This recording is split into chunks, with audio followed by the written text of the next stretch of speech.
Libra, tignan po natin kung ano yung mensahe para sa'yo. Keep in mind na ito ay general reading lamang, so hindi po lahat ay makaka-relate, so be open-minded. Sa mga hindi pa po nakasubscribe dito sa ating channel, please subscribe na po kayo and pa-like na din po ng ating video. At sa mga nais pong mag-avail ng ating private readings, ng ating Evil Eye Amulet Necklace, at ng ating Pierce Bracelet, makikita nyo po yung link sa description box. Tignan natin ano ba yung energy, overall energy pagdating sa 15 days mo. We have screenshot. May mga evidences dito. Yan. We have caught a case. Meron dito. Dati parang pinagsasawalang bahala nyo lang to eh. No, I don't know kung about ba to sa person ninyo. About sa isang kakilala. So, meron po dito nakukuha niya yung pera niya. Dahil may ginagawa siyang illegal. Illegal ba yun? Or sabihin natin, hindi tanggap ng mga tao. So, yan malalaman mo. Parang malapit to sa'yo eh. Kung hindi mo to karelasyon, pwede na, kunwari, pinsan mo, yung ganon, or kaibigan mo. Kaya pala niya, marirealize mo lang to ha. Kaya pala niya nabibili yung mga gusto niya, 'di ba? Kaya pala todo flex siya kasi pwede pong sa sugar mommy or sa sugar daddy niya nakukuha yung kanyang pera. Ayan. Hindi mo nga din alam eh, bakit ba? Bakit ba may nakuha ka pang proof? Parang ano to, hindi to sadya. Yung iba sa inyo, hindi to sadya. Yung iba naman sa inyo, talagang hinanap po ninyo. Kasi nagtataka po kayo. Hindi dahil sa naiinggit kayo. Okay? Siguro nandun yung pag-aalala. Kasi alam nyo naman yung pamumuhay ng isang tao na yun. No? Tapos parang biglang angat. Ganyan po, Libra. Dust it off. Pero ayun nga, sinasabi lang sa inyo dito ng universe, huwag na kayong makialam kung meron man kayong malalaman dito. Lalo na kung sabi natin, hindi nyo naman anak yung tao na yon. Hindi nyo naman kapatid. Sabi natin, kaibigan mo. O kaya naman, pinsan mo. So, know your boundaries. Yun yung sinasabi sa'yo dito ng universe. Kasi baka mamaya, ikaw pa yung mapasama dito. Kahit nasabihin natin na concern ka dun sa taong yun. So, pag sa walang bahala mo lang daw to. As long as hindi ka naman aaabala ng tao na yun. So, yun yung energy. Pwede rin yung iba sa inyo, kung nagbabasa kayo ng tarot, may magtatanong sa inyo about that kind of, of scenario. May magtatanong sa inyo. Na totoo po ba yung hinala ko kay ganito na ganyan? Na ganito, ganyan, na ganyan. So, ayun. Oo. Tingnan natin. Tingnan natin, okay? Parang ang drama ng, ano mo ng next 15 days mo. Tingnan natin. Okay. Energy naman sa paligid mo. Actually, parang ito nga is hindi mo to energy eh. More on, pwedeng energy to ng mga nasa paligid mo. O sige, kung ito yung energy ng nasa paligid mo, tignan natin yung energy mo. Energies naman can be reversed.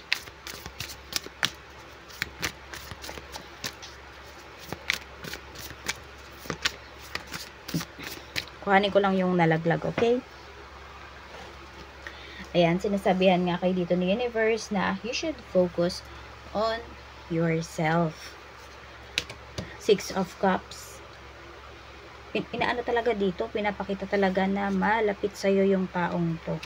Someone na umiiwas sa'yo to. Kaya pala concern ka, kasi parang umiwas sa'yo yung taong to. I don't know kung nagmalaki ba siya dun sa pag-iwas niya na yun. Yun ba yung na-feel mo? Ayan o, meron talaga. Pero katulad nga ng sinasabi sa'yo, know your boundaries. Hindi ka pwedeng makialam dun sa ginagawa ng tao na yun.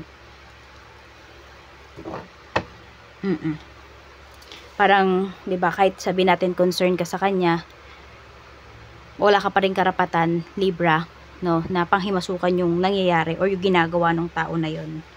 Yan, focus ka na lang muna sa family mo. Yun yung sinasabi dito. Pero nga, sabi ko nga sa'yo, kung pamilya mo yan, ayan, mangialam ka. Kung immediate family mo yan, na nanay, tatay, 'di ba, kapatid, yan, anak mo, asawa mo, okay, mangialam ka dito, pagsabihan mo sila. Pero kung hindi naman, yan, hayaan mo lang po sila, focus ka dito sa growth mo. Yun yung sinasabi sa'yo. Mag-focus ka sa family mo, mag-focus ka sa sarili mo. Hayaan mo na yan, no? Though, kaya nga yan sa'yo pinaalam kasi meron ka talagang magagawa. Kasi iba sa inyo, could be, ano kayo very spiritual kayo. Kaya nababother kayo dito. Ibang energy yung pinapakita. Try nyo panoorin yung ano nyo ha, yung iba nyong signs, Sun, Moon, Rising, and Venus. Kasi pwedeng mas doon kayo makaresonate. Some of you kasi, Libra, ang pinapanood nyo lang is yung sun sign ninyo. Try nyo yung iba nyong sign. Kasi baka hindi kayo makaresonate talaga dito. Tignan natin. Okay. Actually, wala namang mako-contribute yung mga taong yan sa paligid. May stress ka lang kapag inintindi mo sila. Yun yung pinapakita rito. Kaya wag mo na lang sila masyadong intindihin. Kaya nga sinasabi is mag-focus sa iyong sarili. Tignan natin pagdating naman sa love life mo. Saan ka dapat mag-focus? We have 3 of Pentacles. We have the World. Okay, so more on support yung nakikita ko dito. Mag-focus ka kung paano mo masusuportahan yung pamilya mo, yung asawa mo, yung mga anak mo. Kunwari sa school, 'di ba? Yung I don't know kung full-time housewife, full-time husband ba yung iba sa inyo, or may trabaho ba kayo, magbigay daw kayo, maglaan daw kayo ng oras para sa inyong pamilya. Ayan yung sinasabi po sa inyo. Focus on your family. Parang wag ka daw makontento dito na konting oras lang yung binibigay mo sa kanila. And meron din akong nakikita rito, mag-focus kayo ngayon sa pag-iipon, Libra, para makasama mo na yung family mo soon. Baka may nagbabalak po ditong for good na. Kasi sabi nga nila, 'di ba, yung pera kikitain mo pa yan Madiskarte ka lang. Pero yung oras, di na po natin yan mababalik. So yung iba sa inyo, ayan, iniisip nyo, baka may maliliit pa po kayong anak, or maliliit pa yung mga anak nyo. Ayaw nyo namang magtagal dyan sa kung nasaan kayo. Na alam nyo yun, dyan na kayo tatanda. At pag uwi nyo, matanda na rin yung mga anak ninyo. Parang yun yung ayaw nyong mangyari. Yan. So, okay, for some of you, I don't know kung pumapasok ba kayo dito sa ganitong trabaho. Oo. Okay lang naman kahit yung iba sa inyo kung nandyan kayo sa ganyang work. No need na to comment, ganito, ganyan. I know, hindi naman lahat sa inyo, no, ay makaka-resonate nga talaga dito. Pero ayan kasi yung pinapakita sa atin. Kaya ayan lang po yung sinasabi ko sa inyo. Focus ka naman, pagdating sa kaperahan, dapat mag-focus, Knight of Pentacles. So, hanap pa daw ng other source of income. Or kung hindi na kaya, kung meron ba sa bahay, kayang magtrabaho, adult na ba? Nagiging pabigat na ba? So, hanap daw po ng trabaho. Ayan, mag-focus sa paghahanap ng trabaho. Kung hindi na kayang maghanap kung kunwari kayo po, Libra, hindi nyo na kayang maghanap ng side hustles. So, meron ba sa family? Natambay lang, paghanapin daw ng trabaho. Tsaka more on ipon kasi to. Okay? Parang ganito, wag daw kayo magmadali din naman sa pag-iipon. Ayun. Kaya yung iba, pumapasok sa isang illegal na gawain dahil nagmamadali. So, wag naman daw po kayo magmadali dito. 2 of Wands. So, meron nga talaga pinapakita, nasa ibang bansa, or gusto nang for good. Meron naman, nag-iipon po, para makapaghanap ng work, para makapag-abroad. So, iba-iba kayo ng dahilan.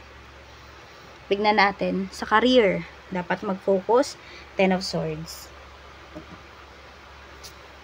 The Sun. And we have Queen of Pentacles. Ang nakikita ko kasi dito, Libra, pagdating dito sa career ninyo, alam mo yung parang nabubulok ka dyan sa career, pero walang pag-usad na mangyayari. Kasi, kung hinihintay mo na maging regular ka dyan sa trabaho, hindi ko nakikita na magiging regular ka dyan. Make up your mind, or wake up your mind. Yun yung sinasabi dito. Ang dami mong potential. Ang dami mong skills, na pwede kang kumita ng mas malaki. Yung iba nga sa inyo, pwede nyong hawakan yung oras ninyo Maghanap kayo ng trabaho na ganon. Or could be negosyo. Yung iba din po sa inyo, ayan. Maganda rin po yung negosyo para sa inyo. So, in the next 15 days, mapag-iisip-isip nyo po yan. Yun lang, kailangan nyo lang dito is lakas ng loob kung kayo po ay magbe-business.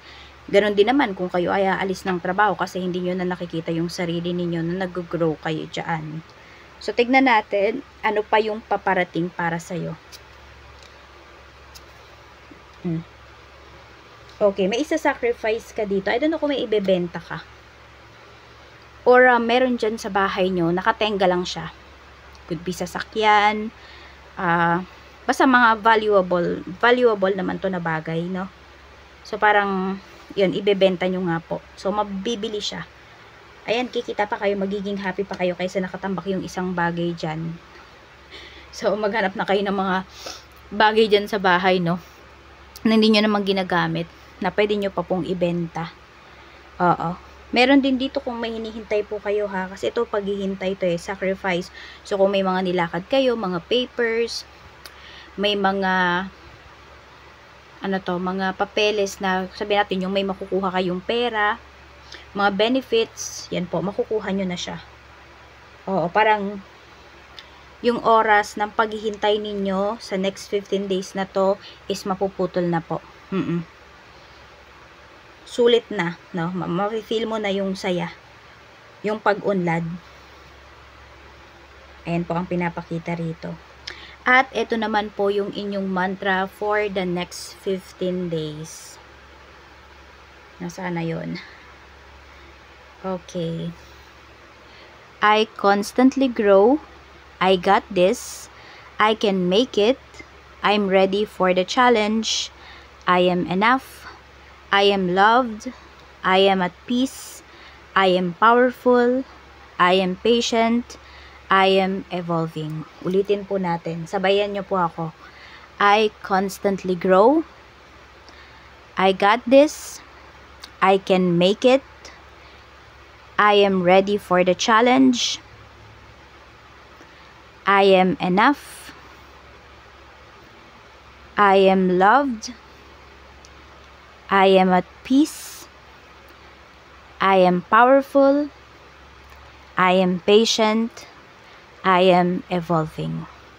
Maraming salamat, Libra, and more blessings to come.